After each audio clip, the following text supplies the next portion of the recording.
Alright, so let's begin. Unit 2C के explanation में अगर हम देखें तो वो सारे कॉन्सेप्ट जो हमने अब तक पढ़े हैं वो सारे यूनिट 2C में कंसोलिडेट होंगे, and apart from that word problems will be involve. अब हमें नजर आएंगे कि वर्ड प्रॉब्लम्स इन्वॉल्व हो रहे हैं पास पेपर के सवालात में, और बड़े बड़े जो सवालात ओ लेवल्स के पेपर 2 और IGCSE के पेपर 4 में जिस तरह के सवालात आते हैं वो भी हमें नजर आएंगे। छोटे सवालात जो P1 O levels and P2 IGCSE में आते हैं वो भी नजर आएंगे। So we are going to look at different types of questions as well. But as an additional skill, unit 2B में इक्का दुक्का सवाल हमें नजर आए थे साइमल्टेनियस लीनियर इक्वेशंस के, और मैंने कहा था कि यूनिट 2C के एक्सप्लेनेशन में ही मैं आपको ये बताऊंगा, क्योंकि यूनिट 2C में आपको साइमल्टेनियस के बहुत सारे सवाल मिलेंगे। साइमल्टेनियस इक्वेशंस की सॉल्विंग एक रेगुलर रिक्वायरमेंट है जो ओ लेवल्स में भी आती है और IGCSE में भी आती है। लिहाजा you should be knowing how to solve the two equation simultaneously. सही है। अब इसमें ये होता है कि अगर जो है वो आपके इक्वेशंस लीनियर हैं तो फिर क्या होगा, और अगर आपके इक्वेशंस जो है वो एक लीनियर है और एक नॉन लीनियर है तो फिर क्या मामला होगा। तो ये आपके सामने जो है वो मैं कुछ एग्जांपल्स के थ्रू ये बात आपके सामने रख दूंगा इंशाल्लाह, ताकि आपको बात समझ आ जाए। तो सबसे पहले हम बात करते हैं, हमारा जो टॉपिक है बेसिकली आज का, that is simultaneous equations.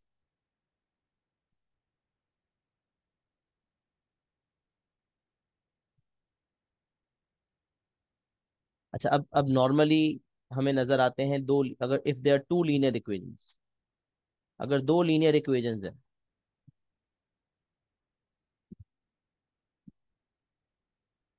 if we see two equations and both of which are linear, then we have three methods. Number one, we have substitution method.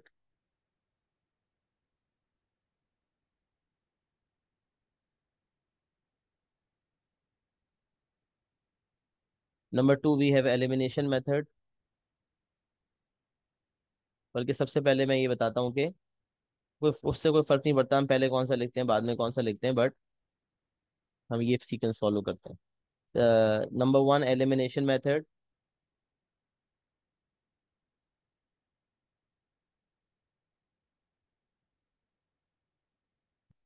Number two is substitution method, and number three is graphical method.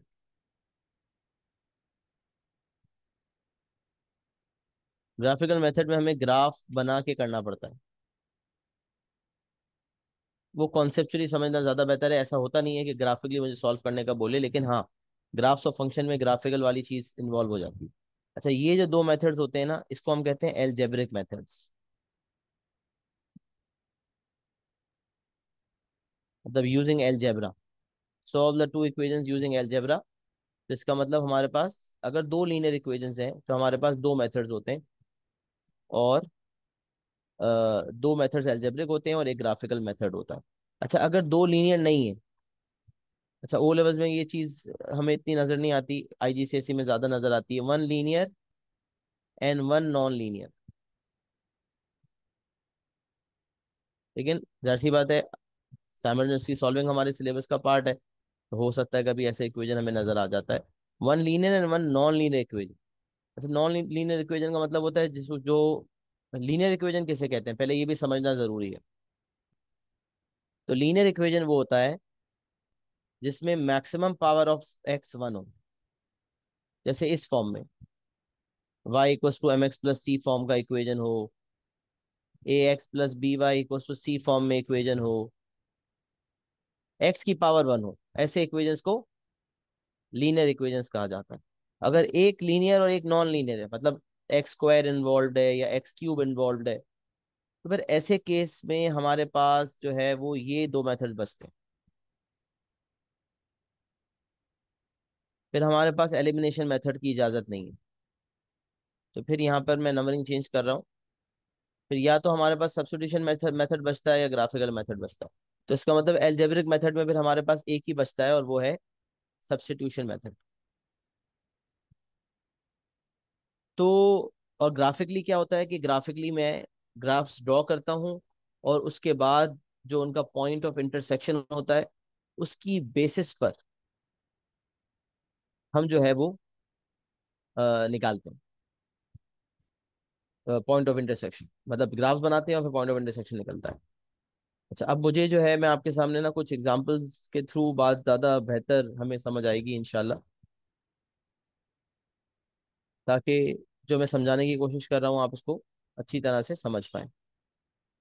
तो मैं एक example आपके सामने रखने जा रहा हूँ। Just give me a minute, फिर मैं 2 सेकंड में मैं बताता हूँ एग्जांपल आप।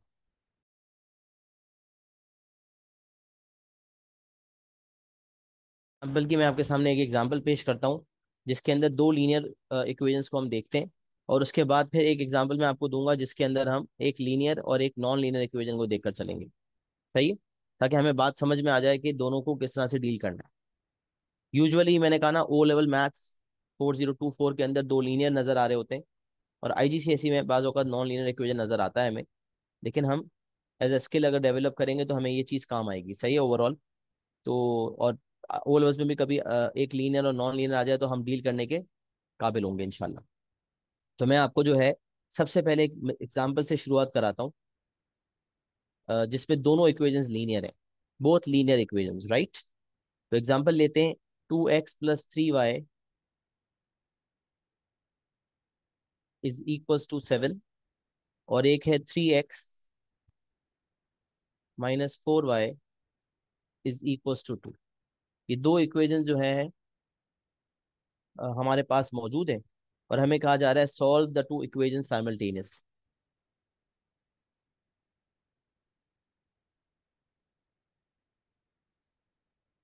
या सॉल्व द साइमल्टेनियस इक्वेशंस।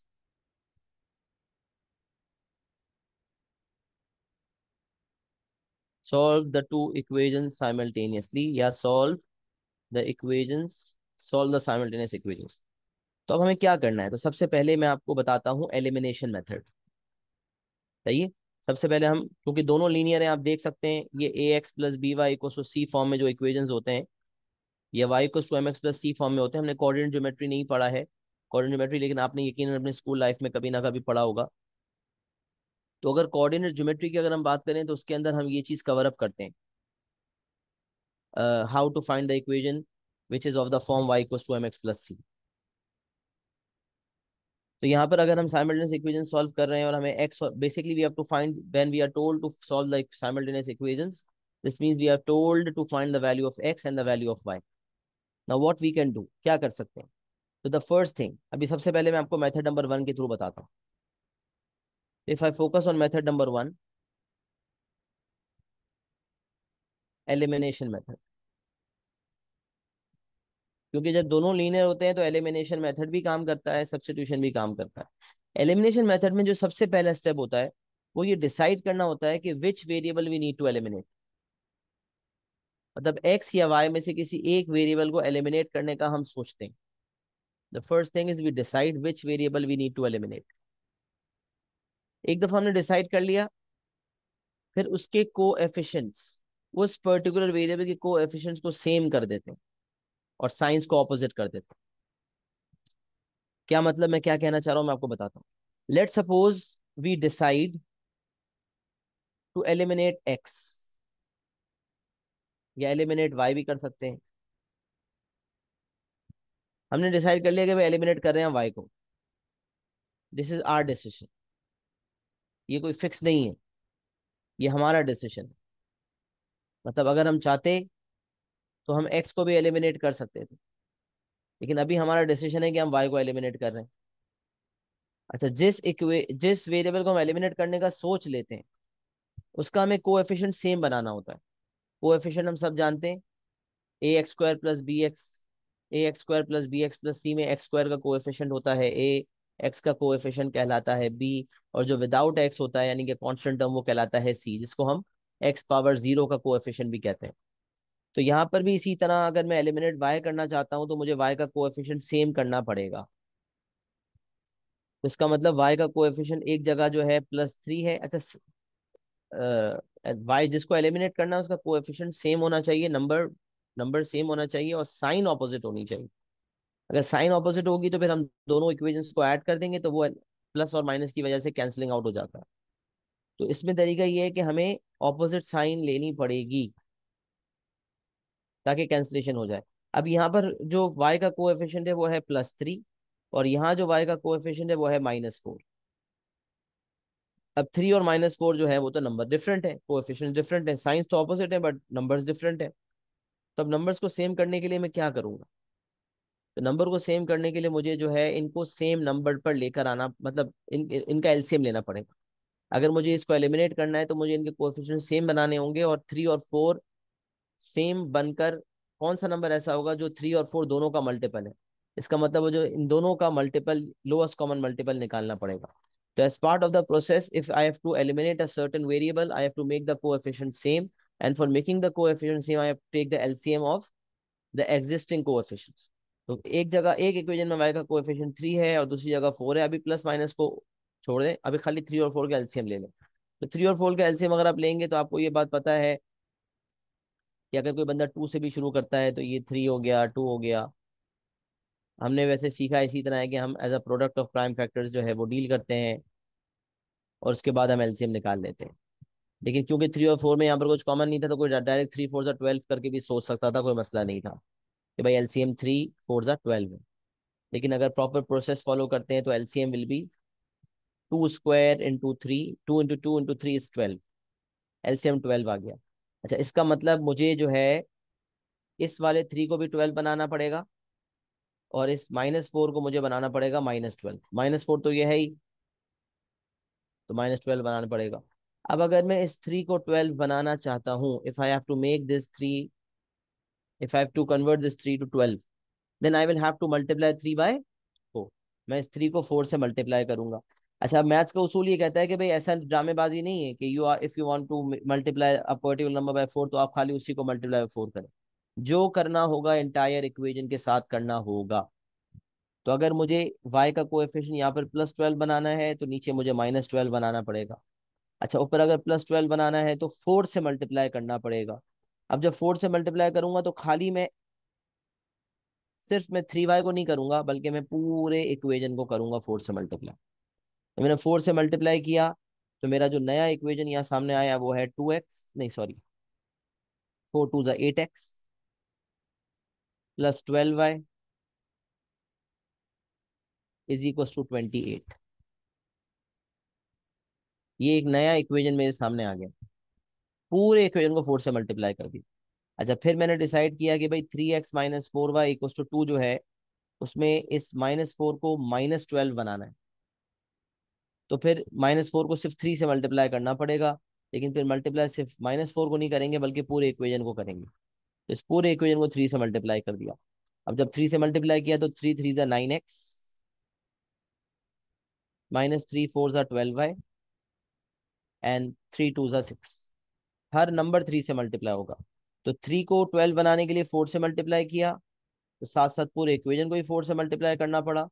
4 को 12 बनाने के लिए 3 से मल्टीप्लाई किया, तो साथ साथ पूरे इक्वेशन को ही 3 से मल्टीप्लाई करना पड़ा। तो 3 3 9, 3 4 12 एंड 3 2 6। अब आप देख सकते हैं कि आपके सामने दो रिवाइज इक्वेशंस आ गए हैं, जिसमें y के कोएफिशिएंट्स आपको सेम नजर आ रहे हैं एंड साइंस ऑपोजिट नजर आ रही है। एक जगह +12y है, एक जगह -12y है। तो same numbers with opposite signs. तो now what you are going to do is you are going to add both the equations. अब समझ लेंगे, ये दोनों इक्वेशंस को अगर आप ऐड कर देते हैं, ऐड बोथ द इक्वेशंस, अगर आपने द नंबर्स को सेम कर दिया है और साइंस को ऑपोजिट कर दिया है, अब आपने सिर्फ दोनों इक्वेशंस को ऐड करना है। Add both the equations. जब आप दोनों इक्वेशंस को ऐड करेंगे तो 8 + 9 हो जाएगा 17x, 12y - 12y कैंसिल हो जाएंगे, और 28 + 6 हो जाएगा 34। अब यहाँ से 17x = 34 है, x = 34/17, एंड x = 2। तो हमने y को एलिमिनेट करके x की वैल्यू निकाल ली। Once we have found the value of x, now we can put in the value of x in any of the equations. अब हमारे पास दो इक्वेशंस नहीं बल्कि चार हैं। एक 2x + 3y = 7 है, एक 3x - 4y = 2 है, एक 8x + 12y = 28 है, एक 9x - 12y = 6 है। ये चारों इक्वेशंस में से किसी एक में भी अगर आप x = 2 इनपुट कर देंगे, you will get the value of y। तो बेहतर ये है कि कोई ऐसा इक्वेशन जो ओरिजिनल हो और छोटी वैल्यूज भी हो उसके अंदर, तो कैलकुलेशन हमारे लिए आसान होगी। इसमें वैल्यू ज्यादा बड़ी है, तो हमने पहले वाले इक्वेशन को चूज किया। तो यहाँ से 2x 2x में x की जगह 2 डाल देते हैं। 2x + 3y equals to 7। X की जगह 2 इनपुट कर दिया। यहाँ से हमारे पास आ गया 3y equals to 7 - 4 which is 3। और यहाँ से y की वैल्यू आ गई 1। तो x की वैल्यू आ गई मेरी 2 और y की वैल्यू मेरी आ गई 1। अब मुझे कह रहा है सॉल्व द साइमल्टेनियस इक्वेशंस। तो इसका मतलब जो मैं आंसर दूंगा वो x और y दोनों का दूंगा। तो I will say x equals to 2 and y equals to 1। ये मेरा फाइनल आंसर बनेगा। अच्छा, कभी अगर दो लाइंस दे और आपसे पॉइंट ऑफ इंटरसेक्शन पूछे तो ये जरा समझ लें। ग्राफिकल मेथड में ये होता है कि लाइन 1 बनती है, लाइन 2 भी ड्रॉ होती है, और इन दोनों का जो पॉइंट ऑफ इंटरसेक्शन होता है ना, लाइन कैसे स्केच होती है ये हम कोऑर्डिनेट ज्योमेट्री में सीखेंगे, अभी हमने नहीं सीखा। बट लाइन जब बनाने जब ड्रॉ करते हैं ग्राफ पे, तो लाइन 1 बनती है, लाइन 2 बनती है, दोनों लाइन जिस पॉइंट पे मिलेंगी वो पॉइंट ऑफ इंटरसेक्शन होगा। और वही साइमल्टेनियस इक्वेशंस का सोल्यूशन भी होता है। एक तो दो एल्जेब्रिक मेथड्स है ना, एलिमिनेशन सब्स्टिट्यूशन। इसके अलावा ग्राफिकल मेथड कहता है कि अगर दो लाइंस जो है लीनियर इक्वेशंस की बात कर रहे हैं, अगर दो लीनियर इक्वेशंस किसी पॉइंट पे इंटरसेक्ट कर रहे हैं और मुझे सॉल्व करना है उनको साइमल्टेनियसली, तो उससे मिलेगा क्या? I will find the point of intersection. Graphical method के थ्रू मुझे क्या मिलता है? पॉइंट जो साइमल्टेनियस इक्वेशंस का सोल्यूशन है ना, वो दरअसल पॉइंट ऑफ इंटरसेक्शन होता है। कॉन्सेप्चुअली आपको ये पता होना चाहिए कि अगर आपने दो इक्वेशन को साइमल्टेनियस सॉल्व करके एक्स और वाई की वैल्यूज निकालनी है, तो आपके पास पॉइंट ऑफ इंटरसेक्शन के कोऑर्डिनेट्स भी आ गए। तो x2 y1 है। आपने अगर आपको सिर्फ कह रहा है सॉल्व द साइमल्टेनियस इक्वेशंस, तो यहां तक रुकना काफी है, x2 y1। But let's suppose if the examiner has told you to find the point of intersection of the two graphs. अगर मुझे कभी पॉइंट ऑफ इंटरसेक्शन 2 भी फाउंड है, एग्जामिनर कह रहा है भाई पॉइंट ऑफ इंटरसेक्शन निकालो, तो x2 y1 की बेसिस पे जो कोऑर्डिनेट्स हमें पता है कि x, y होते हैं, लिहाजा जो कोऑर्डिनेट्स मैं आंसर के तौर पे दूंगा that would be 2, 1। This is going to be my final answer. अगर कभी आपके सामने दो इक्वेशंस दे दी जाए और कहेगा find the point of intersection, so we need to remember that whenever we have to find the point of intersection of the two graphs, then we solve them simultaneously, and whatever value of x and y we get, we convert those into coordinates form by writing x, y। तो x की value 2 थी, y की value 1 थी, 2, 1 हमारे coordinates हो गए। अगर सिर्फ साइमल्टेनियस क्योंकि सॉल्विंग कह रहा है तो x2 y1 आंसर देना काफी है। बट अगर मुझसे पॉइंट ऑफ इंटरसेक्शन मांग रहा है तो उस केस में मुझे x, y फॉर्म में 2, 1 आंसर देना पड़ेगा। सही है। तो ये जो है मैंने मेरे ख्याल से आपने पता नहीं कितना कॉपी किया, आई एम नॉट श्योर। पहले मुझे बता दें, कॉपी भी कर लें यहाँ तक, और लिख दें क्लियर एंड डन। ऊपर का कॉपी कर लें, फिर मैं नीचे कर देता हूँ। क्लियर एंड डन लिख देंगे, नोट्स के अंदर इतना लिख लें। तो क्लियर एंड डन लिखेंगे तो मैं आगे बढ़ूंगा इंशाल्लाह। अगर किसी एरिया में कोई सवाल है, कोई चीज़ नहीं समझ आ रही, तो मुझे बता दें, तो आई डेफिनेटली एक्सप्लेन दैट। बाकी कॉपी कर लें तो क्लियर एंड डन लिख दें इंशाल्लाह।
Once you have done and copied, please write clear and done so that then only I will be able to move forward. And then इनसे मैं आपके सवाल का जवाब देता हूँ इंशाल्लाह।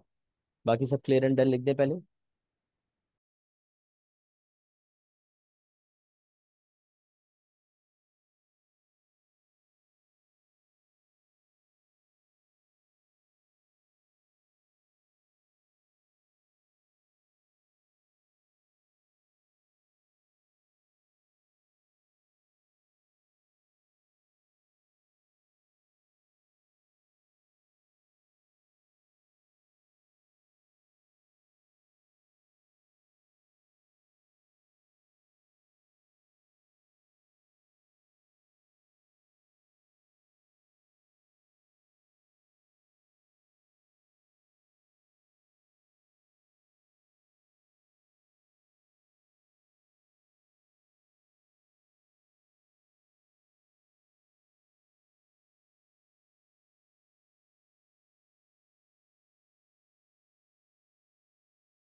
आप लोग एक्नॉलेजमेंट करते नहीं है, सिर्फ दो लोगों ने एक्नॉलेजमेंट दी, बाकी सब कहाँ सो रहे हैं क्या?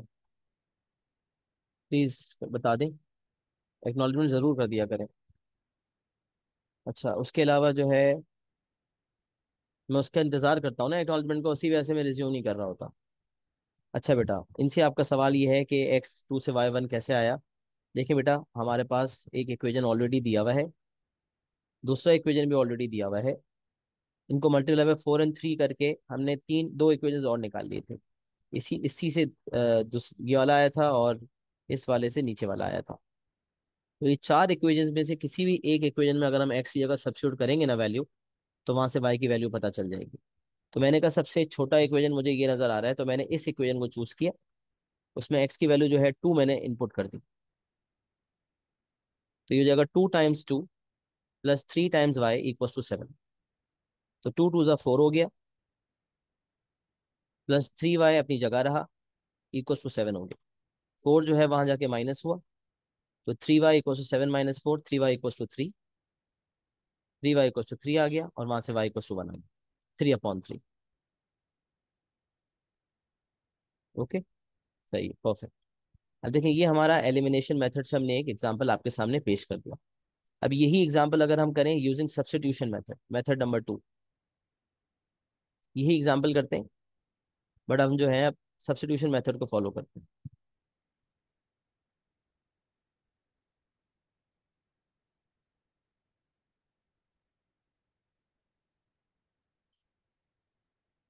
अगर हम सब्स्टिट्यूशन मेथड को फॉलो करते हैं, तो ये इक्वेशंस हमें लिखने पड़ेंगे डेफिनेटली दोबारा से, तो मैं इसको कॉपी कर लेता हूँ।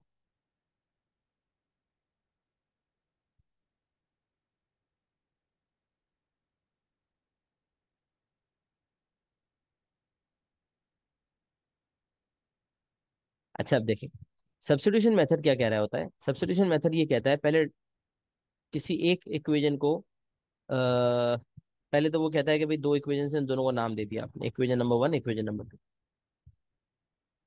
नाउ फ्रॉम इधर इक्वेशन नंबर 1 और from equation number 2, you have to make x और वाई द सब्जेक्ट। अब अगर इक्वेशन 1 से आपने एक्स या वाई को सब्जेक्ट बनाया, तो जो भी थर्ड इक्वेशन आएगा उसको आप इक्वेशन 2 में इंपुट करेंगे। मतलब first find the third equation by making x और वाई द सब्जेक्ट। अब थर्ड इक्वेजन इक्वेजन वन से बनाते हैं, इक्वेजन वन को उठा के इक्वेजन थ्री बनाते हैं तो सब्स्टिट्यूशन इक्वेजन टू में होगी, और अगर इक्वेजन टू को निकाल के इक्वेजन थ्री बनाते हैं तो सब्स्टिट्यूशन इक्वेजन नंबर वन में होगी। ये एक सिंपल सा प्रोसेस है। तो अगर हम इस चीज को समझें, तो लेट सपोज अगर मैं आपके सामने ये बात रखूं, 2x + 3y = 7। अब मैं इक्वेजन वन उठा रहा हूँ, तो मैंने ये लिख दिया from equation number one. From equation number one I am trying to make x और वाई द सब्जेक्ट। अब इट डिपेंड्स अपॉन मी कि मैं एक्स को सब्जेक्ट बनाना चाहता हूँ या वाई को सब्जेक्ट बनाना चाहता हूँ। मतलब कोई बाउंड नहीं है। एक बच्चा एक्स को सब्जेक्ट बनाएगा तो जो एक्स को सब्जेक्ट बनाता है उसका पहले वाई निकलता है अल्टीमेट वैल्यू फॉर्म में, और जो वाई को सब्जेक्ट बनाता है उसका पहले एक्स निकलता है। आप पहले एक्स निकालना चाहते हैं तो वाई को सब्जेक्ट बना लें, अगर वाई निकालना चाहते हैं तो एक्स को सब्जेक्ट बना लें। अच्छा, कभी किसी सवाल में एक्स या वाई को इक्वेशन को एक्स को सब्जेक्ट बनाने के बाद प्रोसेस ज़्यादा फास्ट होता है, कभी वाई को सब्जेक्ट बना के प्रोसेस ज़्यादा फास्ट होता है। तो वो तो हमें जज करने का तरीका सीखना पड़ेगा, and that will only come with experience. But अभी अभी इस इक्वेशन को अगर मैं देखूं तो यहाँ से इक्वेशन नंबर वन को अगर मैं लूँ और इक्वेशन वन से एक्स को सब्जेक्ट बनाऊं या वाई को सब्जेक्ट बनाऊं तो कोई ज़्यादा डिफरेंस नहीं पड़ेगा। मैं एक्स या वाई किसी को भी सब्जेक्ट बना सकता हूँ। तो लेट सपोज अगर मैं एक्स को सब्जेक्ट, अभी मैं लेट सपोज वाई को सब्जेक्ट बना लेता हूँ, let's make y the subject. तो अब I have decided to make y the subject, और this is our decision. Again this is our decision.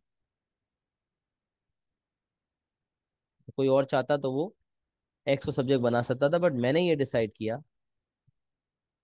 ये हमारा डिसीजन है। ये लिखने का मतलब ये है कि आप यहाँ पर फ्री हैं कि आप एक्स को या वाई को किसी को भी सब्जेक्ट बनाएं। अब अगर मैं वाई को सब्जेक्ट बनाता हूँ, इसका मतलब वाई को in terms of x express करूंगा, express y in terms of x. तो ये हो जाएगा 3y = 7 - 2x। और यहाँ से अगर मैं वाई को सब्जेक्ट बनाऊंगा तो ये हो जाएगा 7 - 2x/3।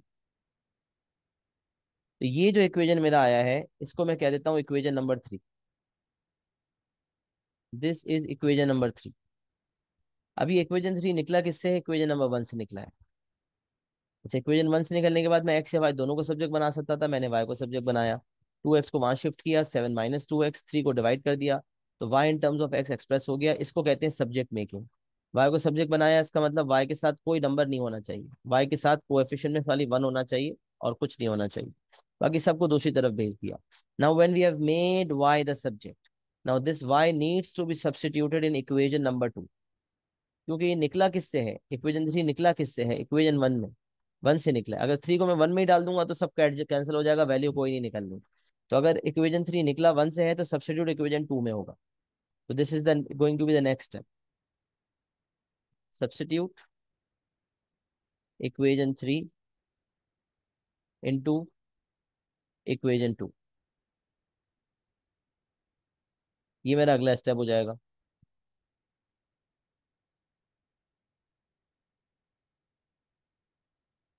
इसको मैं यहाँ ऊपर ले जा सकता हूँ, हाँ यह जगह है हमारे पास।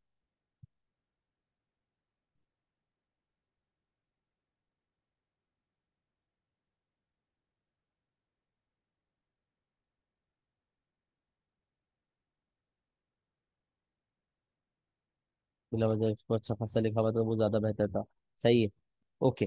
तो ये इक्वेशन थ्री को इक्वेशन नंबर टू में अगर हम सब्स्टिट्यूट कर देते हैं तो कैसे करेंगे ये भी देख लेते हैं। 3x - 4y। देखिए आपको पता चल गया कि ये y जो है वो किसके बराबर है? 7 - 2x/3 के बराबर है। इक्वेशन नंबर वन ने आपको बताया कि y जो है वो 7 - 2x/3 के बराबर है। तो ये जो y आपको नजर आ रहा है इसकी जगह आप 7 - 2x/3 सब्स्टिट्यूट कर दें।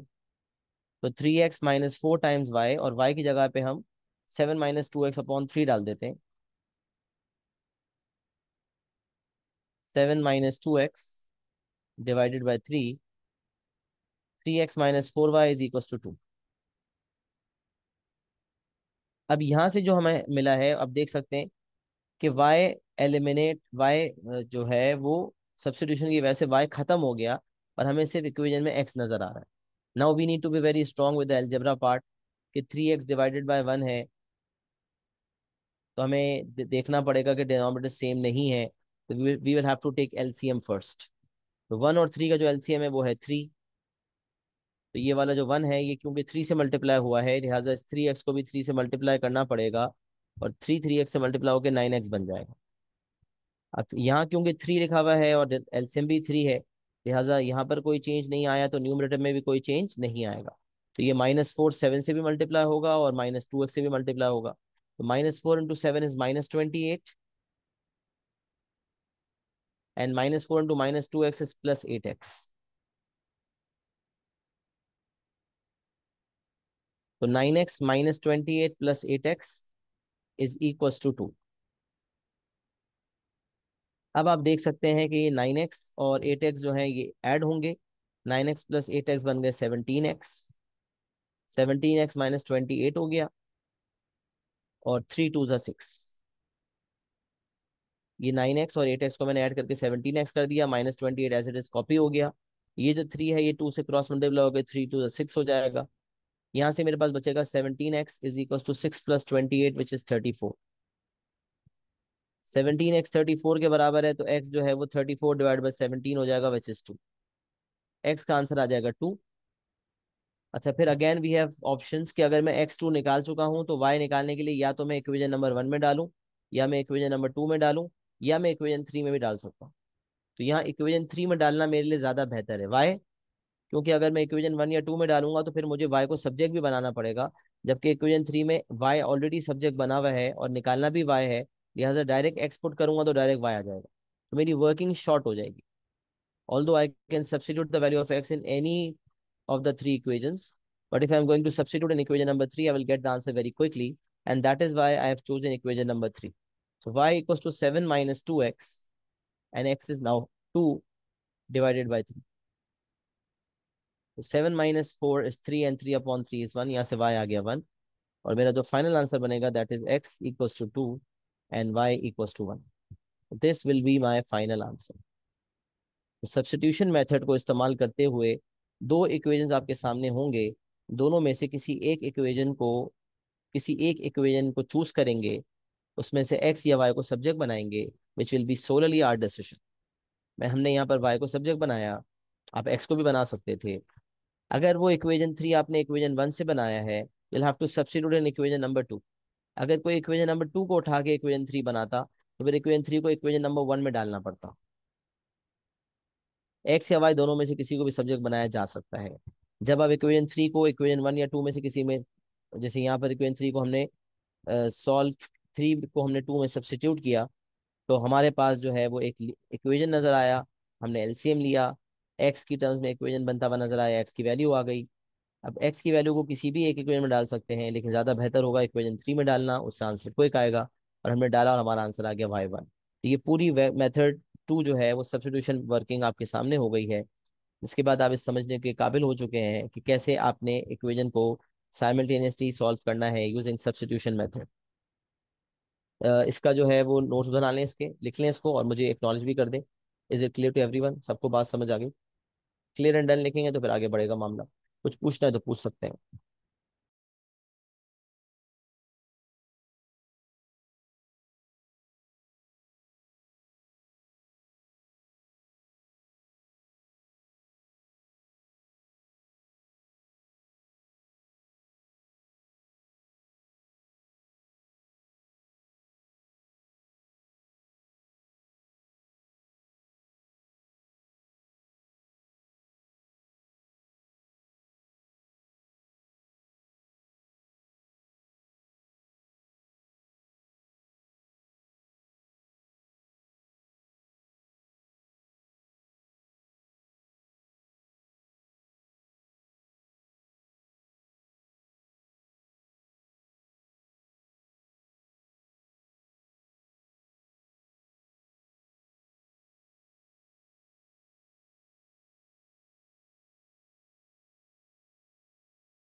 अच्छा जी, आफ्टर दिस अब मैं आपको तीन मेथड जो हमने दिखाए थे उसमें से हमने जो दो लीनियर इक्वेशंस हैं उसको डील करने के लिए we have understood the elimination method and we have understood the substitution method as well. Graphical method मैंने आपको कहा था कि ग्राफिकली अगर आप दो लाइंस को ग्राफ पे बनाएंगे तो दोनों का जो पॉइंट ऑफ इंटरसेक्शन होगा graph paper पे if we draw two lines, line 1 and line 2, then the point of intersection will be the solution of the simultaneous equation. But this has nothing to do with the algebraic method. ये graphical method है जो graph पे बना के होगा। Line 1 line 2 कैसे draw होती है उसमें आपको सिखाया गया होगा कि x की मुख्तलिफ वैल्यूज इक्वेशन में डालते हैं तो y के जो पॉइंट्स आते हैं उसके थ्रू हम y की जो वैल्यूज आती हैं उसके थ्रू पॉइंट्स को प्लॉट किया जाता है और इक्वेशन लाइन ड्रॉ हो जाती है। और ये चीज़ अगर आप जानते हैं तो अच्छी बात है, नहीं जानते तो ये इंशाल्लाह कोऑर्डिनेट ज्योमेट्री के अंदर चीज़ कवर होगी जो कि इंशाल्लाह हम थोड़े अरसे में अनकरीब करेंगे उस चीज़ को इंशाल्लाह। तो बॉटम लाइन इज कि अभी आपको उसकी ज़रूरत नहीं है। ग्राफिकल मेथड की सॉल्विंग जो है वो बस आइडिया आपको देने के लिए लिखने का मकसद था कि भाई ग्राफिकली भी एक इक्वेशन सॉल्व होता है जिसमें अलजेब्रा नहीं लगती बल्कि हमें लाइन की स्केचिंग का हुनर आना चाहिए, लाइन की ग्राफ प्लॉटिंग का हुनर आना चाहिए, जो कि अगर आता है तो अच्छी बात है, नहीं आता तो आगे इंशाल्लाह हम उसको सीख लेंगे। अच्छा, फिर हमने ये देखा था कि भाई एलिमिनेशन और सब्स्टिट्यूशन दोनों मेथड एप्लीकेबल हैं अलजेब्रिक के अंदर if we are dealing with two linear equations. But अगर हमारे पास दो लीनियर इक्वेशंस नहीं है बल्कि एक इक्वेशन हमारा लीनियर है और एक इक्वेशन हमारा नॉन लीनियर है, if we have one linear and one non linear equation, तो उस केस में अलजेब्रिक मेथड में एलिमिनेशन फिर काम नहीं करता क्योंकि एलिमिनेशन की दोनों दोनों लीनियर होने चाहिए। अब अगर एक लीनियर एक नॉन लीनियर है तो फिर only we will be able to use substitution method. तो अब मैं अगर आपके सामने एक एग्जांपल रखूं one linear one non linear की यूजिंग सब्स्टिट्यूशन मेथड।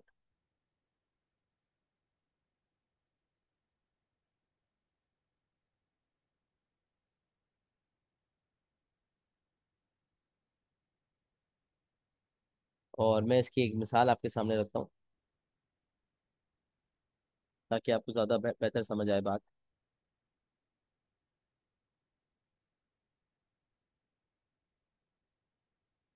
एक equation one of the equations that I have is y equals to is 2x minus Y is equals to 3 and another equation that I have is x square plus y square plus xy plus x is equals to 30। अब जैसे कि मैंने आपसे कहा कि हमारा जो O levels का पेपर है उसके अंदर हमें दो लीनियर इक्वेशंस ही नजर आते हैं, जो अभी हम यूनिट 2 से देखेंगे उसमें भी ऐसा ही है। बट IGCSE में कुछ सवाल ऐसे नॉन लीनियर वाले नजर आए हैं, तो you never know O levels में भी आ जाए, तो हमें पता होना चाहिए। इसलिए मैं उसको सेफ साइड पर सिखा रहा हूँ और आपके काम में आएगा इंशाल्लाह। स्किल तो बहरहाल आपके पास होनी चाहिए। तो 2x minus Y equals to 3 and X square plus Y square plus X Y plus X equals to 30, ये दो इक्वेशंस हैं and now you are told to solve them simultaneous. मैं नहीं लिख रहा सवाल क्योंकि वो एक ही जैसा सवाल आता है, ये आपको ये भी कह सकता है find the coordinates of the point of intersection, find the coordinates of the points where the line intersect the curve, या point of intersection of the line and the curve. एक को लाइन क्या कहा जाएगा और एक को कर्व कहा जाएगा।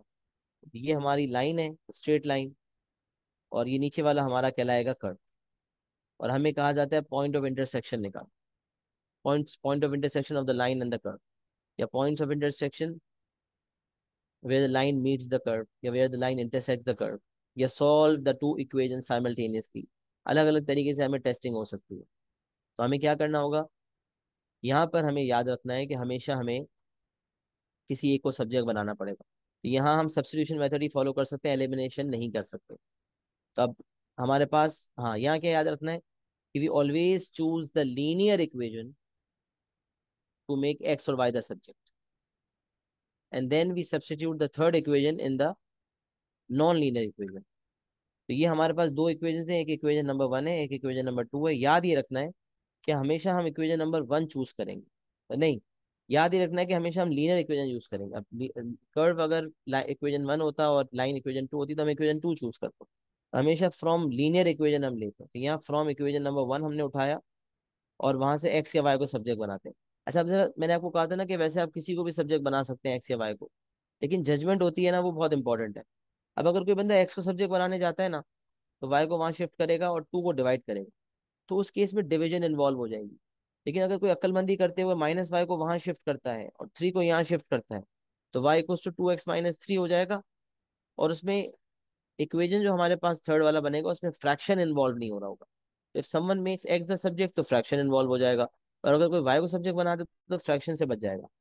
तो अक्लमंदी यहाँ वाई को सब्जेक्ट बनाने में, वाई को सब्जेक्ट बनाने में आसान तरीके ये है कि माइनस वाई को आप वहां शिफ्ट कर दें, थ्री को यहाँ ले आएं, तो आपको पता चल जाएगा Y equals to two x minus three. तो इक्वेशन नंबर वन से आपका जो इक्वेशन बना, that is Y equals to two x minus three. आपका इक्वेशन बन जाएगा Y equals to two x minus three. अभी इक्वेशन आपका निकला इक्वेशन नंबर वन से है, सब्स्टिट्यूट किस में होगा, इक्वेशन नंबर थ्री में। अब मैं लिख रहा हूँ, substitute equation number one, sorry equation three है ना ये, इक्वेशन इक्वेशन थ्री है। Substitute equation three into equation two. मैंने पता नहीं इससे पहले क्या कहा था, कुछ गलत ना कहते हो, मैं दोबारा रिपीट करता हूँ। Equation number three equation number one से निकला है, जो कि लीनियर इक्वेशन है। हमेशा इक्वेशन थ्री लीनियर इक्वेशन से निकलता है, और फिर नॉन लीनियर में सब्स्टिट्यूट हो जाता है। तो यहाँ equation three equation number one से निकला, तो सब्स्टिट्यूशन होगी इक्वेशन नंबर टू में। Substitution will be in equation number to. तो अब हम सब्स्टिट्यूट कर देते हैं। अब देखें, इक्वेशन थ्री को इक्वेशन टू में डालने लगे, तो एक्स स्क्वायर अपनी जगह रहेगा प्लस वाई स्क्वायर। अब वाई की जगह आ जाएगा टू एक्स माइनस, फिर प्लस एक्स वाई जब हम करेंगे, तो एक्स की जगह एक्स रहेगा, वाई की जगह आ जाएगा टू एक्स माइनस, फिर ये हो जाएगा plus X equal to thirty. अब आप देख सकते हैं आपको पूरे इक्वेशन में सिर्फ एक्स नजर आ रहा है। अब क्योंकि ये अलजेब्रा है, तो आपको पता होना चाहिए कि टू एक्स माइनस थ्री का होल स्क्वायर कैसे खुलता है, a square minus two A b plus b square से खुलता है। तो पूरी वर्किंग दिखाने की जरूरत नहीं होती, आप डायरेक्ट भी खोल सकते हैं कि two x minus three whole square अगर हो रहा है, तो टू एक्स का स्क्वायर हो जाएगा फोर एक्स स्क्वायर, माइनस की वजह से माइनस टू ए बी, तो माइनस माइनस टू ए बी का मतलब minus two into two X into three, two two the four, four three twelve, minus twelve X, और प्लस थ्री का स्क्वायर का मतलब है प्लस नाइन। तो x square plus four X square, इसको आप ब्रैकेट में ही खोलें, ज़्यादा बेहतर है। ब्रैकेट में विद इन द ब्रैकेट खोलें, और बाहर प्लस है तो प्लस रहने दें। यहाँ तो मसला नहीं था अगर आप ब्रैकेट हटा भी देते, लेकिन अगर बाहर माइनस इंतजार कर रहा होता, तो वो माइनस सबसे मल्टीप्लाई होकर इन सबकी साइंस को चेंज करता। इसीलिए विद इन द ब्रैकेट रखना ज़्यादा बेहतर होता। फिर एक्स को टू एक्स और माइनस थ्री दोनों से मल्टीप्लाई करेंगे, तो ये हो जाएगा plus two x square minus three X plus X equals to thirty. यहाँ से अगर आप देखें, अब यहाँ से आप प्लस करने के डायरेक्ट काबिल हैं, x plus four x five x square plus two x square seven X square, ये हो गया सेवन एक्स स्क्वायर। फिर आप देखें, minus twelve x minus three x minus fifteen plus one minus fourteen x, ये हो जाएगा माइनस फोर्टीन एक्स। यहाँ से प्लस नाइन, और प्लस नाइन यहाँ पर है, और थर्टी यहाँ के शिफ्ट हो जाएगा, तो nine minus thirty plus nine minus thirty, लिख देता हूँ पूरा, plus nine minus thirty equal to zero. ये हो जाएगा seven X square minus fourteen X minus twenty one equal to zero. अच्छा, क्वाड्रेटिक इक्वेशन फॉर्म हो गया, इसका मतलब एक्स के दो आंसर्स आएंगे। और अगर कभी क्वाड्रेटिक इक्वेशन सिंप्लीफाई हो रहा हो, तो सिंप्लीफाई कर सकते हैं। जैसे यहाँ सेवन कॉमन लिया जा सकता है, या यूं सोच लें कि सेवन को पूरे इक्वेशन से डिवाइड कर दें। वैसे ये सोचना ज्यादा बेहतर होता है, सेवन को हमने कॉमन ले लिया, X square minus two x minus three equal to zero, पहली पहली दफा करें ना, इसलिए ये माइंडसेट सही है। अब ये जो सेवन कॉन्स्टेंट आया है, जीरो से डिवाइड हो जाएगा। जब ये जीरो से डिवाइड होगा, तो zero upon anything divided by zero divided by any number will be zero. Seven upon zero zero नहीं होता, उसमें तो मैथ एरर आता है, डिनोमिनेटर में जीरो नहीं होना चाहिए, but zero upon seven is zero. तो यहाँ से हमारा आंसर आ जाएगा X square minus two x minus three equal to zero. अभी एक क्वाड्रेटिक इक्वेशन है जिसकी मिनटम ब्रेकिंग हो सकती है, तो हमने उसकी मिनटम ब्रेकिंग करनी है, और हमने एक्स के आंसर्स निकाल लेने। यहाँ रादर देन कि मैं इस पेज पे सॉल्व करूँ, what I can do is I can cut from here and I can paste, और मैं यहाँ एक लाइन बना दूँ ताकि समझ आ जाए। अब यहाँ से अगर मैं मिडिल ब्रेकिंग करूँ, तो ये हो जाएगा एक्स स्क्वायर, अगर मिडिल ब्रेकिंग ना हो रही हो तो क्वाड्रेटिक फॉर्मूला का इस्तेमाल करना पड़ेगा। Minus three X plus X हमारे दो फैक्टर्स हैं, minus three equal to zero. यहाँ से एक्स को हमने कॉमन ले लिया, तो X minus three plus one को हमने कॉमन ले लिया तो X minus three equal to zero. यहाँ से हमारे पास जो है वो एक एक्स माइनस थ्री आ जाएगा और एक एक्स प्लस वन आ जाएगा इक्वल टू जीरो। इधर x minus three equal to zero तो इधर एक्स इक्वल टू थ्री और x equal to minus one. तो थोड़ा सा अगर ऊपर कर देंगे तो वाई भी आ जाएगा। अच्छा, once we have found the value of x, अब वाई कैसे निकालेंगे भाई? तो सबसे बेस्ट होता है वाई को निकालने के लिए इक्वेशन नंबर थ्री। अब यहाँ डालें एक्स थ्री को, जब यहाँ डालेंगे तो two three six, six minus three y three, direct लिख दें कोई मसला नहीं। एक्स थ्री पे वाई आपका थ्री आ रहा है, two three six, six minus three three आ रहा है, और एक्स की जगह माइनस वन डालें तो two into minus one minus two, minus two minus three minus five. यहाँ से वाई आ गया माइनस फाइव। अब अगर आपसे खाली इतना कहा गया था सॉल्व द इक्वेशन साइमल्टेनियसली, तो यही आपके आंसर्स बन जाएंगे।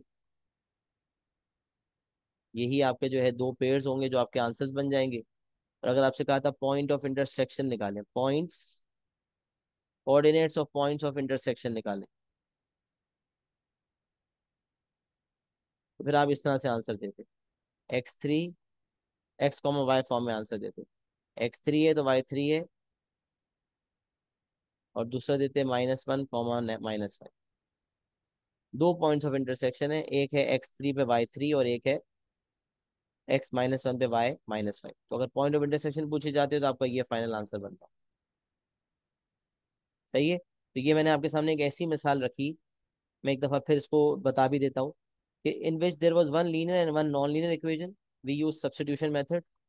लीनियर इक्वेजन जो है उससे हमने वाई को सब्जेक्ट बनाया, जब वाई को हम सब्जेक्ट बनाएंगे तो हमारे पास टू एक्स माइनस थ्री आ जाएगा। ये इक्वेजन वन से निकला है और ये हमेशा लीनियर इक्वेजन से निकलता है। यहाँ लीनियर इक्वेजन क्योंकि इक्वेजन नंबर वन थी, तो वन से हमने थर्ड इक्वेजन निकाला। ये थर्ड इक्वेजन जो है ये सब्स्टिट्यूट होगा इक्वेजन नंबर टू में, जहां जहां वाई नजर आ रहा है वहां वहां इसे डाल देंगे। तो x square plus Y square था, वाई स्क्वायर की जगह टू एक्स माइनस थ्री डाल के टू एक्स माइनस थ्री का होल स्क्वायर हो गया। यहाँ एक्स वाई लिखा हुआ था तो एक्स जो है वो टू एक्स माइनस थ्री से मल्टीप्लाई होगा। फिर एंड में लिखा हुआ है प्लस एक्स और इक्वल टू के बाद है थर्टी। फिर हम यहाँ सिंपली इसको हमने a minus b whole square से एक्सपेंड किया, a square minus two A b plus b square. X को टू एक्स माइनस थ्री से मल्टीप्लाई करेंगे तो two x square minus three x. और फिर एंड में हमारे पास यहाँ से एक क्वाड्रेटिक इक्वेशन बन जाएगा। क्वाड्रेटिक इक्वेशन को हमने सिंप्लीफाई किया। डायरेक्ट भी मैं लिख सकता था dividing the entire equation by seven, और डायरेक्ट मैं x square minus two x minus three बना देता तो भी कोई मसला नहीं था। बट मैंने पहले सेवन कॉमन लिया, उसके बाद फिर मैंने ये इक्वेशन बनाया। यहाँ क्वाड्रेटिक इक्वेशन बना, मिडल ब्रेकिंग नहीं हो रही होती तो क्वाड्रेटिक फॉर्मूला का इस्तेमाल करता। कि मिडल ब्रेकिंग हो रही है, मैंने मिडल ब्रेकिंग की, एक्स के दो आंसर्स निकाले, एक्स के दो आंसर्स पे वाई के दो आंसर्स आ गए, और अगर पॉइंट ऑफ इंटरसेक्शन मांगता तो पॉइंट ऑफ इंटरसेक्शन दे देते। जी इनसे आप माइक ऑन करके क्वेश्चन पूछ लें सुकून से। सर हम लोग ने 30 को उधर क्यों शिफ्ट किया है और -9 को उधर शिफ्ट क्यों नहीं किया? अच्छा, माइनस नाइन को अगर हम वहां शिफ्ट कर देते तो फिर क्या होता? ये मामला बन जाता thirty minus nine twenty one. फिर क्या करता मैं इक्वेशन सॉल्विंग के लिए, क्वाड्रेटिक इक्वेशन की सॉल्विंग के लिए तो मुझे एक ही तरफ चाहिए होता है ना। हमने a x square plus b x plus c equal to zero को सॉल्व करना सीखा है। A x plus b x, a x square plus b x equal to c को थोड़ी सॉल्व किया है ना। जब हम क्वाड्रेटिक इक्वेशन सॉल्व करते हैं तो हम क्या करते हैं, सी को वहीं शिफ्ट करते हैं ना। यस।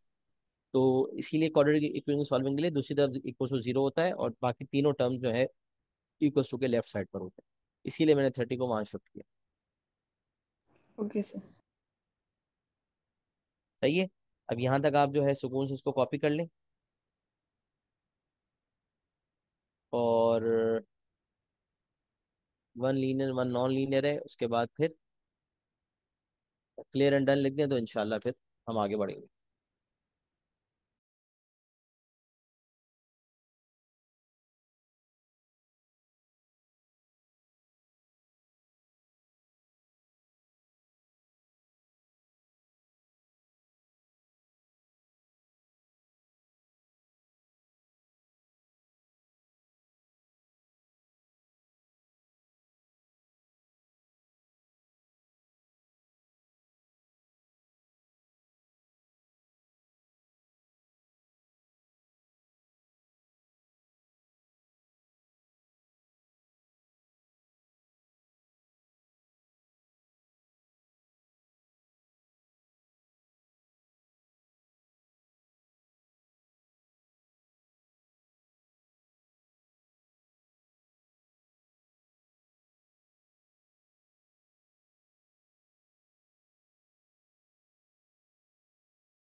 तो इसमें हमने साइमल्टेनियस की हमने कहा ना, सॉल्विंग का हमें समझ में आ गया अब कैसे सॉल्विंग करनी है। अल्हम्दुलिल्लाह कॉपी भी हो गया बच्चों का।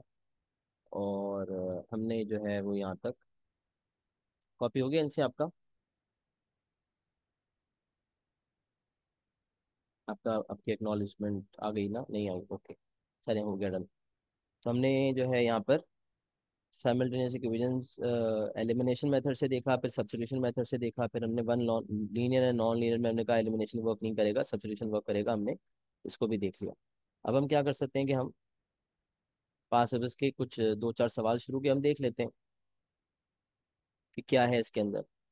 पूरी एक्सरसाइज हमारी उसी तरह की है, हम शुरू के दो चार सवाल देख लेते हैं, उसके बाद इंशाल्लाह आगे के जो सवालात हैं इंशाल्लाह वो आप, मैं उसी तरह रिकॉर्डिंग्स जो हैं पुरानी अपलोड करूंगा इंशाल्लाह, ताकि हमारा टाइम सेव हो। बहुत सारी रिकॉर्डिंग इसकी हैं क्योंकि सवालात बहुत ज़्यादा हैं इसके अंदर। अगर हम देखें तो इसके अंदर सवालात हैं तकरीबन तकरीबन, और बहुत अहम एक्सरसाइज है, मतलब इसको हम छोड़ नहीं सकते। मतलब इसका एक एक भी सवाल हम छोड़ नहीं सकते, ये मतलब है। कुल मिला के there 84 questions in this exercise, और आपने हर एक सवाल को करना है, right? You have to ensure that you attempt each and every question. थोड़ा टाइम लग जाएगा लेकिन फिर हमारी ग्रिप आ जाएगी इंशाल्लाह। तो हमें इंशाल्लाह नेक्स्ट वीक के अंदर भी प्रायोरिटी यही रखनी है कि हम इसके सवालात को डील करें। तो इसकी आज कुछ चंद सवालात शुरू करवा के इंशाल्लाह मैं जो है वो अ, अगली क्लास में भी प्रॉब्लम सॉल्विंग लूंगा इंशाल्लाह, और ज़रूरत पड़ेगी तो फिर एक और क्लास प्रॉब्लम सॉल्विंग की लेनी पड़ेगी तो वो भी लेंगे इंशाल्लाह। लेकिन अल्टीमेट ऑब्जेक्टिव ये है कि आपके मसले मसाइल सारे हल हो जाएंगे, और ये एक्सरसाइज अगर हो जाएगी तो अलजबरा समझ लें आप, जो मेन अलजबरा का क्लाइमैक्स है वो आपके सामने कवर हो जाएगा। क्योंकि अलजबरा के अंदर जो बड़े बड़े वर्ड प्रॉब्लम्स आते हैं वो डील हो जाएंगे इंशाल्लाह। तो अब चंद सवालात करने के बाद आज की क्लास के बाद आज की क्लास की रिकॉर्डिंग अपलोड होगी, पास पेपर्स यूनिट 2C के अपलोड भी किए जाएंगे LMS पे, और साथ साथ इंशाल्लाह हम अपलोड करेंगे पुरानी रिकॉर्डिंग्स भी, ताकि आप लोग अपने सवालात को करें, और जहां भी शो स्टॉपर आए कहीं फंसे तो आप वहां से रिकॉर्डिंग्स को रेफर करें। उसके अलावा वो सवालात जो रिकॉर्डिंग्स में मौजूद नहीं है वो आप करके लाएंगे और फिर मुझसे पूछेंगे, और मैं उसको इंशाल्लाह अगली क्लासेस में, एक या दो क्लासेस में उसको रिजॉल्व करवा के इस यूनिट 2C को साइड पे कर देंगे। तो ऑब्जेक्टिव होगा कि इंशाल्लाह नेक्स्ट वीक में थर्सडे नहीं तो सैटरडे तक तो उसको हम पूरी तरीके से वाइंड अप कर दें इंशाल्लाह। तो अभी अगर हम यहाँ पर शुरू में देखें तो जहाँ तक मुझे नज़र आ रहा है शुरू के क्वेश्चन तो बिल्कुल ही सिंपल है, और आप देखेंगे जो ऑलरेडी यूनिट 2B में हमने कर लिया उस तरह के सवाल भी आपको भरपूर नजर आ रहे होंगे। सही है, उस तरह के सवाल भी आपको नजर आ रहे होंगे जो ऑलरेडी हम यूनिट 2B में देख चुके हैं। उसके अलावा कुछ वर्ड प्रॉब्लम्स वाले सवाल भी नजर आ रहे होंगे, तो वो आप डील कर लेंगे, कोई इतना बड़ा मसला नहीं है इंशाल्लाह।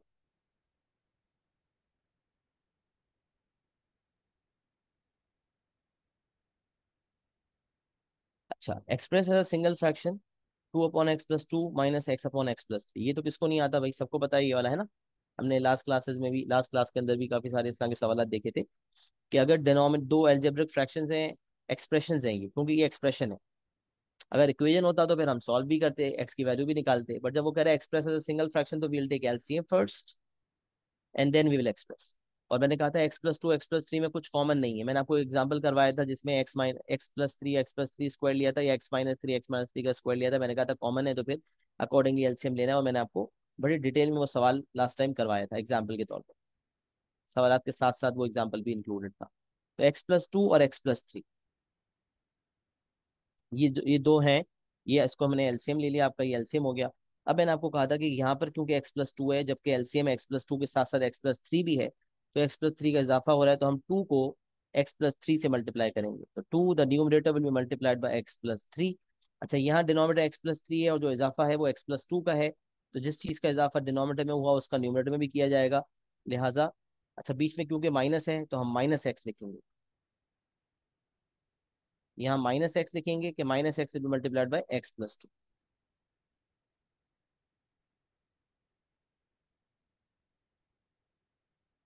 अच्छा, फिर आप आपको सिंप्लीफाई करना होगा, सिंगल सिंगल फ्रैक्शन में करना है, सिंप्लीफाई करेंगे आप 2x+6। तो मैंने आपको कहा था कि आप अलग से भी न्यूमरेटर को सिंप्लीफाई कर सकते हैं rather than writing the denominator again and again. तो ये आपका न्यूमरेटर हो जाएगा 2x+6 -x² - 2x, 2x+6 -x² -2x, और 2x आपका कैंसिल हो गया, यहाँ से आपका बचा 6 - x²।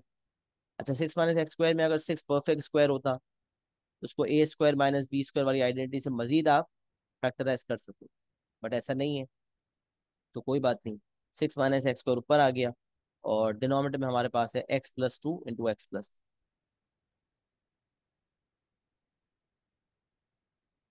सही है, और यहाँ से अगर हम देखें तो यहाँ से हम आंसर्स को भी खोल सकते हैं।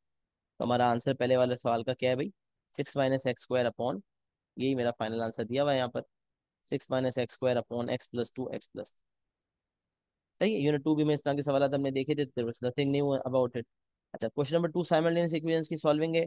ये भी हम ऑलरेडी देख कर आ चुके हैं कि आप इसको एलिमिनेशन सब्स्टिट्यूशन दोनों मेथड से कर सकते हैं विदाउट एनी डाउट्स। तो ये आप बहुत बआसानी इसको कर लेंगे इंशाल्लाह।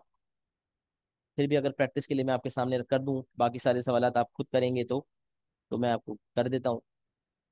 जैसा कि मैंने कहा, पहले 4 क्वेश्चंस मेरे टारगेट पे हैं, तो मैं उसको फोकस करता हूँ। तो 5x+4y equals to 0, 5x+4y equals to 0, and एक इक्वेशन हमारे पास है 4x+5y इक्वल्स टू -18। अब मैं चाहूँ एलिमिनेशन फॉलो करूँ, सब्स्टिट्यूशन फॉलो करूँ, दोनों कर सकता हूँ, क्योंकि ये दोनों इक्वेशंस लीनियर है। जब दोनों इक्वेशंस लीनियर होते हैं तो हम एलिमिनेशन सब्स्टिट्यूशन दोनों फॉलो करने के काबिल हैं। अब यहाँ पर हमारी मर्जी है कि हम किसको फॉलो करते हैं। तो मैं जो है वो एलिमिनेशन को फॉलो कर देता हूँ, सॉरी सब्स्टिट्यूशन को फॉलो करूँ या एलिमिनेशन, किसी को भी कर सकता हूँ, वैसे मेरी अपनी मर्जी है।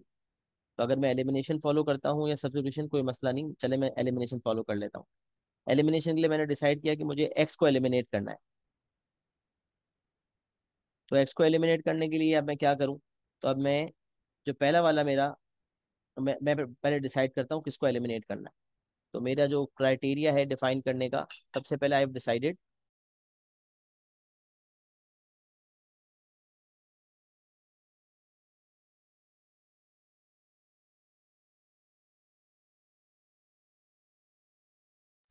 हाँ जी, तो सॉरी एकदम से डिस्ट्रक्शन आ गई थी। अच्छा, तो 4x 5x+4y equals to 0 and 4x+5y equals to -18, ये दो इक्वेशंस हमारे पास है। अब मैंने आपको बताया कि मैं x को एलिमिनेट करने का डिसाइड कर चुका हूँ। तो फिर मुझे क्या करना पड़ेगा कि कोएफिशिएंट सेम साइंस ऑपोजिट। तो पूरे इक्वेशन को, 5 और 4 है, एक जगह 5x है, एक जगह 4x है, 4 और 5 का अगर मैं एलसीएम ले लूँ तो 4 और 5 का एलसीएम आता है 20। मैंने कहा था दोनों अलग अलग नंबर से हम डायरेक्ट मल्टीप्लाई भी कर सकते हैं, पूरा प्रोसेस फॉलो करेंगे तो 2 2 और 5, तो 2 × 4 4 5 20 आपका एलसीएम होगा। तो 20 बनाने के लिए आप इस वाले इक्वेशन को 4 से मल्टीप्लाई करेंगे, और अगर 4x को आपको बनाना है 20, तो आपको 20 नहीं बनाना पड़ेगा, -20 बनाना पड़ेगा, तो उसको आप -5 से मल्टीप्लाई करें।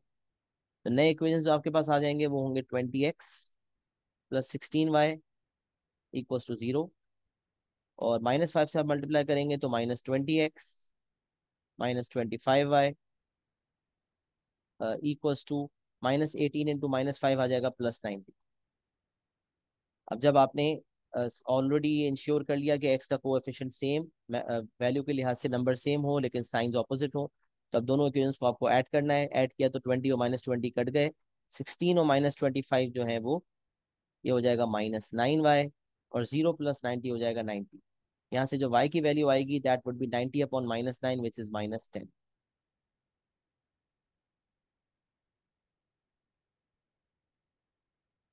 y की वैल्यू -10 आ गई। अब x की निकालने के लिए किसी भी एक इक्वेशन में सब्स्टिट्यूट कर देंगे, मैंने आपको बताया था। तो हमारा इक्वेशन है 5x + 4y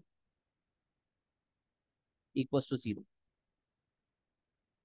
5x + 4y equals to 0। मैंने इक्वेशन नंबर 1 में डाल दिया, ओरिजिनल इक्वेशन था। यहाँ से मेरे पास आ गया 5x -40 equals to 0, 5x equals to 40, और x इक्वल्स टू 8। यहाँ से x 8 आ गया, यहाँ से y -10 आया था।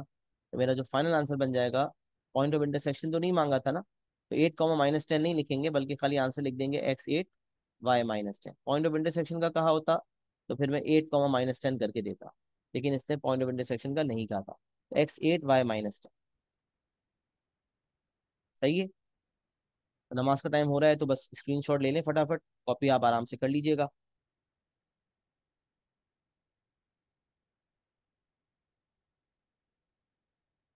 अच्छा, क्वेश्चन नंबर 3 तो बहुत ही सिंपल है। आपको पता है कि एक क्वाड्रेटिक इक्वेशन है, इसको आप सॉल्व कर लेंगे विदाउट एनी प्रॉब्लम्स, और मिरर टर्म ब्रेकिंग ही हो रही है यहाँ पर, तो कोई मसला ही नहीं है। क्वेश्चन नंबर 4 देख लेते हैं। The total cost of the electricity supply to a house is found by adding two charges. हमारे घर का इलेक्ट्रिसिटी का बिल भी आता है, अगर हम पूरा महीना इस्तेमाल ना करें तो फिक्स चार्ज आता है, apart from that variable charge आता है। तो यहाँ कह रहा है total cost of the electricity supply to a house is found by adding two charges, these are a fix standing charge whether we consume electricity और नॉट। पूरे महीने भी घर पे नहीं होंगे, ये चार्ज तो आएगा आएगा। And a charge for each unit of electricity used. अभी थोड़ा डिफरेंट नेचर का सवाल है, इसमें हमें टेबल के थ्रू डाटा देखना है, विच इज डिफरेंट। मतलब कुछ याद नहीं करना, थोड़ा कॉमन सेंस यूज करनी। A total cost of 100 units is $22 and other cost are given in the table below. अब देखिए टोटल कॉस्ट का क्या मतलब होता है। Total cost comprises of two types of cost. Total cost is equal to fix cost plus variable cost, सही है। उसने फिक्स स्टैंडिंग चार्ज जिसको कहा है ना, उसको मैं फिक्स कॉस्ट कह रहा हूँ, और charge for each unit of electricity use जो वो कह रहा है उसको मैं वेरिएबल कॉस्ट कह रहा हूँ। तो हमने ये देखा कि 100 यूनिट्स का जो टोटल कॉस्ट आ रही है वो $22 आ रही है। अब वो कह रहा है टोटल कॉस्ट ऑफ 700 यूनिट्स बताओ।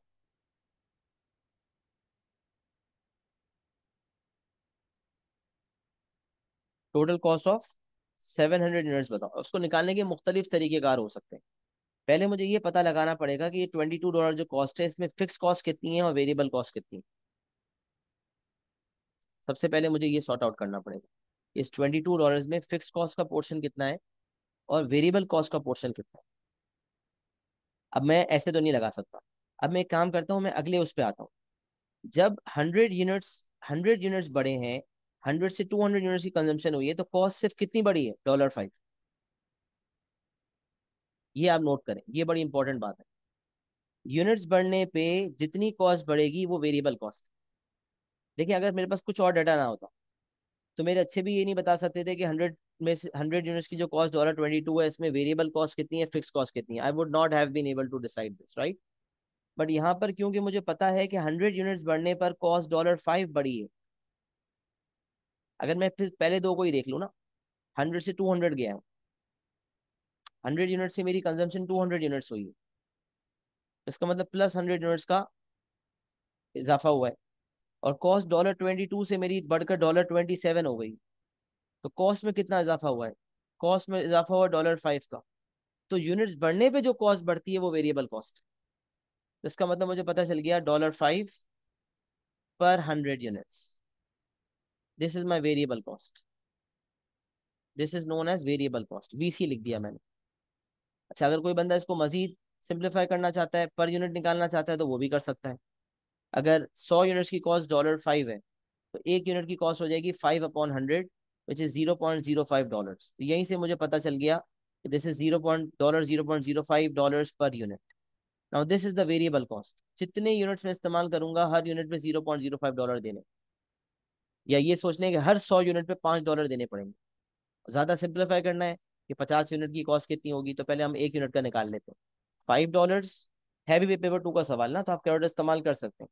तो 5/100 अगर आप करेंगे तो 0.05, 0.05 पर यूनिट। एक कॉस्ट की पता चल गया आपको। अब वो क्या कह रहा है आप सोचें आप।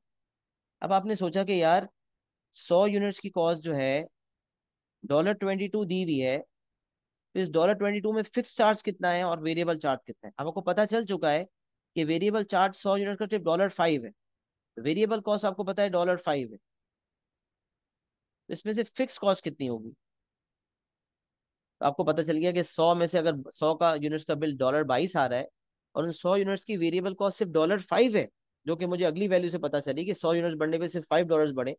तो $22 में जब $5 वेरिएबल कॉस्ट है, तो बाकी डॉलर्स क्या है, बाकी फिक्स चार्ज, फिक्स कॉस्ट। तो 22 minus 5 is $70।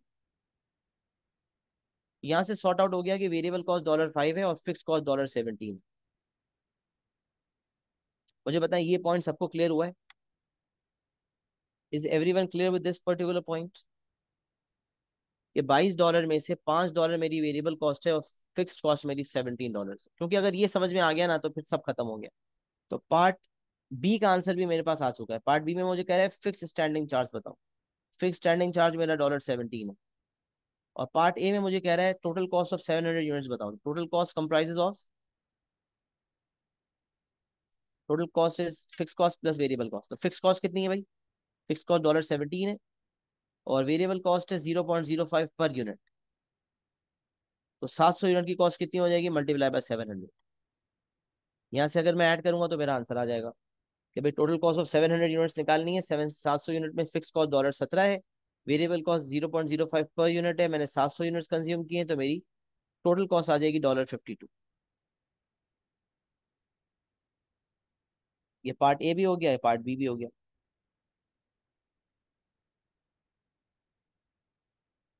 Fix standing charge $17 है। पार्ट ए में total cost fix plus variable cost है, वेरिएबल कॉस्ट पर यूनिट निकाली हुई है तो नंबर ऑफ यूनिट से मल्टीप्लाई कर देंगे, और पर यूनिट कॉस्ट आपकी फिक्स कॉस्ट आपकी 17 है, पर यूनिट कॉस्ट 0.05 है, जिसको 700 से मल्टीप्लाई किया तो टोटल कॉस्ट $52 आ गई।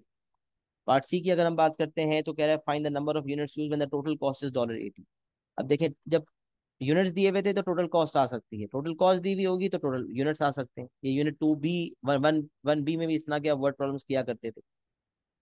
तो इसी तरह यहाँ पर वो कह रहा है number of units total cost is $80। तो total cost TC means total cost is $80।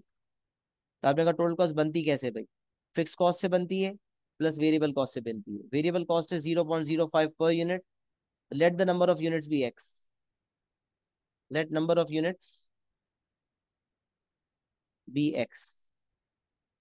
तो आपने कहा भाई मैं अगर खुद से कॉस्ट बनाऊंगा तो कैसे बनेगी, 17 होगी फिक्स्ड, 0.05 पर यूनिट कॉस्ट है तो एक्स यूनिट्स की हो जाएगी 0.05x, और ये मिला के जो मेरी कॉस्ट बनी है वो है $80। एक यूनिट की कॉस्ट क्या होगी, 17 plus 0.05x equal to 80। Sorry, number of units क्या होंगे, तो 80 माइनस 17 डिवाइडेड बाई 0.05। यहाँ से एक्स का आंसर आ रहा है 1260। पता चल गया एक्स की वैल्यू है 1260। तो भाई कितने यूनिट्स यूज हो रहे हैं, 1260 यूनिट्स यूज हो रहे हैं। पार्ट नंबर सी में 1260 यूनिट्स यूज होने का बिल जो है $80 आ रहा है। और पार्ट डी में मुझसे पूछ रहा है the total cost when n units are used is $C। वो कह रहा है, देखिए मैंने लिखा था ना total cost is fix cost plus variable cost. वो कह रहा है टोटल कॉस्ट को वो कह रहा है C, फिक्स कॉस्ट हमें पता है 17 है। Write down the formula for C in terms of n, और नंबर ऑफ यूनिट्स है n, वेरिएबल कॉस्ट है 0.05 पर यूनिट, नंबर ऑफ यूनिट्स क्योंकि n है, ये मेरा इक्वेशन बन जाएगा। Write down the formula for C in terms of n, this is my final answer. कैसे निकला भाई, वही पैटर्न फॉलो हो रहा है। Total cost is denoted by C, fix cost is 17, variable cost is 0.05 पर यूनिट, मैंने नंबर ऑफ यूनिट्स को x माना था तो 0.05x किया था, 17 प्लस 0.05x किया था, यहाँ पर 17 प्लस 0.05 n कर दिया। x पहले उसने कुछ डिफाइन नहीं किया था तो मैंने x मान लिया था, डिफाइन कर दिया तो वो n हो गया, 17 प्लस 0.05 n। जी, मुझे बताएं ये सवाल क्लियर हो गया, जल्दी से बता दें क्योंकि नमाज का टाइम हो रहा है, कुछ पूछना है तो पूछ लें। क्वेश्चन 4 का स्क्रीनशॉट ले लें पूरा।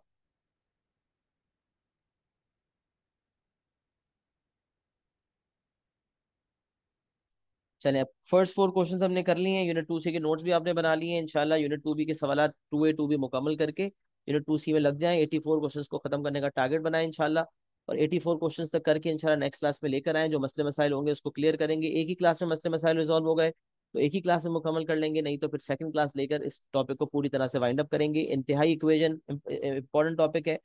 अब देख सकते हैं सिंपल अलजेब्रिक इक्वेशंस भी हैं, साइमल्टेनियस लीनियर इक्वेशंस की सॉल्विंग भी है, और क्वाड्रेटिक इक्वेशंस भी आपको यहाँ पर बहुत सारे सॉल्व करने मिलेंगे जो हमने, जिसकी एक्सप्लेनेशन यूनिट 2 में ले ली थी। 2B 2C बेसिकली लिंक्ड ही है बस। हमने साइमल्टेनियस इक्वेशंस 2B में करनी कवर नहीं किया था और वो यहाँ कवर कर लिया। बाकी वर्ड प्रॉब्लम से इंशाल्लाह आप प्रैक्टिस करेंगे, ये मसला आएगा तो वी कैन डिस्कस। आंसर हम देख सकते हैं। अच्छा, यहाँ ₹520 क्यों लिखा हुआ है भाई, ये आंसर में गलती दी हुई है, सही है। तो 4A का आंसर हमारा 520 नहीं है, 52 है, उसने बिला वजह रुपये में दिया हुआ है, $52 है, इसको आप करेक्ट कर लें। $52 है ये, बिला वजह 10 से मल्टीप्लाई करके इसको डॉलर्स में दिया हुआ है। ये इसने एक दो जगह और भी कहीं हरकत की है, भारत अजीब सी हरकत है। $17 हो गया, और पार्ट सी का आंसर 1260 यूनिट्स है, और पार्ट डी का आंसर 170 नहीं है, 17 होगा। 17 प्लस हाफ है, हाफ का मतलब, अच्छा हाफ भी गलत लिखा हुआ है ये, तो इस हाफ को भी इसने जो है ना 0.05 को 10 से मल्टीप्लाई किया, तो ये पूरा ही आंसर गलत हो गया ये। इसको काटें, आंसर होगा 17 प्लस 0.05 m, ये आंसर सही है, पीछे के आंसर गलत है। सही है, उसने सब कुछ सब चीजें रुपये में दे दी हैं जो कि उसकी तरफ से गलती है। सही है, तो ये आंसर्स की करेक्शन भी करवा दी, इसके साथ एक्सप्लेनेशन मुकम्मल हो गई यहाँ तक। अगली क्लास में मुलाकात करते हैं, अपना बहुत ख्याल रखिएगा, सवालात मुकम्मल कीजिएगा। अस्सलाम वालेकुम वरहमतुल्लाहि वबरकातुहू।